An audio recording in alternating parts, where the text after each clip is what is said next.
دوستوں، بزرگوں اور بھائیوں، محفل شب برات کے عنوان سے اس خوبصورت رات میں اور ان ٹھنڈی ہواؤں میں آپ حضرات تشریف فرمائیں۔ نبی پاک صلی اللہ علیہ وسلم نے ارشاد فرمایا، جب شعبان کی 15ویں رات آئے تو رات کو بیدار رہا کرو اور صبح کو روزہ رکھا کرو۔ تو جب حضور نے کہہ دیا بیدار رہو تو پھر کسی کو سونا نہیں چاہیے، بیدار رہنا چاہیے۔ اور بیداری کا مطلب یہ نہیں کہ وہ آدمی بس جاگتا رہے، اس کا مطلب یہ ہے کہ وہ اللہ اللہ کرے، درود پاک پڑھے، عبادت کرے، تلاوت کرے، ذکر فکر میں رہے۔ کچھ باتیں اس مقصد کے لیے کہ اس رات اللہ پاک نے اپنی رحمت کے دروازے کھولے ہیں، تو کچھ ایسی بات کی جائے جس سے دل نرم ہو جائے۔ دوستو، قرآن مجید کی 2 آیات میں نے پڑھی ہیں۔ اللہ کریم نے فرمایا، یا ایھا الذین آمنوا اتقوا اللہ حق تقاتہ، اے ایمان والو اللہ سے ڈرو اور اتنا ڈرو جتنا ڈرنے کا حق ہے۔ ڈرو اللہ پاک سے، اور جس طرح تم کسی سے ڈرتے ہو، ڈرنے کا حق ہوتا ہے، وہ حق ادا کرنے کی کوشش کرو۔ ہم میں سے بہت سارے لوگ ڈرتے ہیں کچھ لوگوں سے، اور جب وہ ڈر رہے ہوتے ہیں تو انہیں احساس ہوتا ہے۔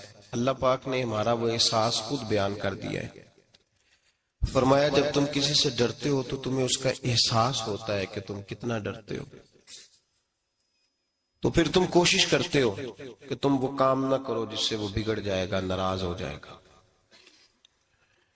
جو لوگ قانون سے ڈرتے ہیں وہ اشارہ نہیں توڑتے، کچھ بھی ہو جائے اشارہ نہیں توڑتے۔ انہیں پتہ ہے کہ یہاں اشارہ توڑیں گے تو الجھ جائیں گے، اور جہاں انہیں فکر نہ ہو کہ کوئی پوچھنے والا نہیں، وہاں ہم نے دیکھا ہے کہ لوگ اشارہ توڑ دیتے ہیں۔ اللہ تبارک و تعالیٰ نے موقع دیا، میں حرمین شریفین حاضر ہوا تو وہاں ایک روڈ دائری روڈ کہلاتا ہے۔ اس روڈ سے پیدل چلنے والے نہیں گزر سکتے۔ وہ کہتے ہیں جی اس روڈ سے پیدل والا نہ گزرے، ان کے لیے علیحدہ جگہ ہے۔ قانون یہ ہے کہ اگر کوئی پیدل آدمی وہاں سے گزرے اور اس کا ایکسیڈنٹ ہو جائے تو وہ حکومت یہ کہتی ہے کہ یہ کیوں یہاں سے گزرا تھا، لہٰذا کوئی مقدمہ نہیں ہو سکتا۔ وہاں ہم نے دیکھا ہے کہ لوگ اس سڑک پہ پیر بھی نہیں رکھتے، کہتے ہیں مر گئے تو بنے گا کچھ نہیں۔ یہاں بھی بہت سارے ایسے معاملات ہوتے ہیں کہ جہاں انسان محسوس کرتا ہے کہ یہ بڑا میرے لیے نقصان ہو جائے گا، تو وہ ڈرتا ہے۔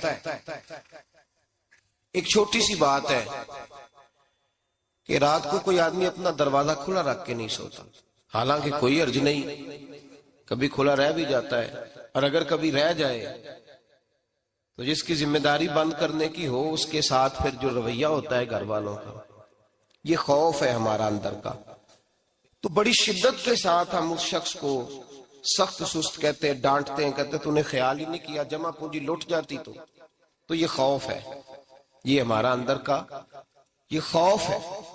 آپ بازار میں جائیں تو درجنوں لوگوں نے گن مین بٹھائے ہوئے ہیں، ان کا دل نہیں کرتا کہ اضافی تنخواہ دی جائے، کیا مطلب ہے ایک آدمی کو اضافی پیسے دینے کا، لیکن وہاں آدمی بٹھایا جاتا ہے، اس کو تنخواہ دی جاتی ہے، اس کی روٹی کا بندوبست کیا جاتا ہے، اس کے سارے ضروریات زندگی کا خیال رکھا جاتا ہے، اور پس منظر یہ ہوتا ہے کہ ڈر لگتا ہے اگر یہ شخص نہ ہوا تو ہمارے چوری ہو جائے گی۔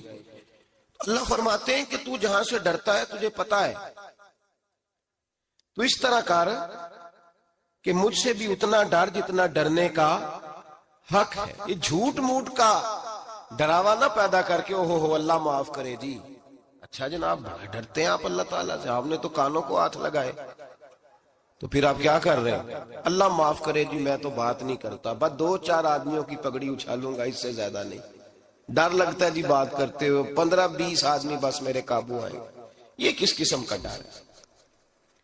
ڈرنے کا حکم دیا، اور میرے رسول کریم سید عالم صلی اللہ تعالی علیہ وآلہ وسلم نے ارشاد فرمایا کہ تو رب کریم سے دنیا میں ڈر جا جس طرح ڈرنے کا حق ہے۔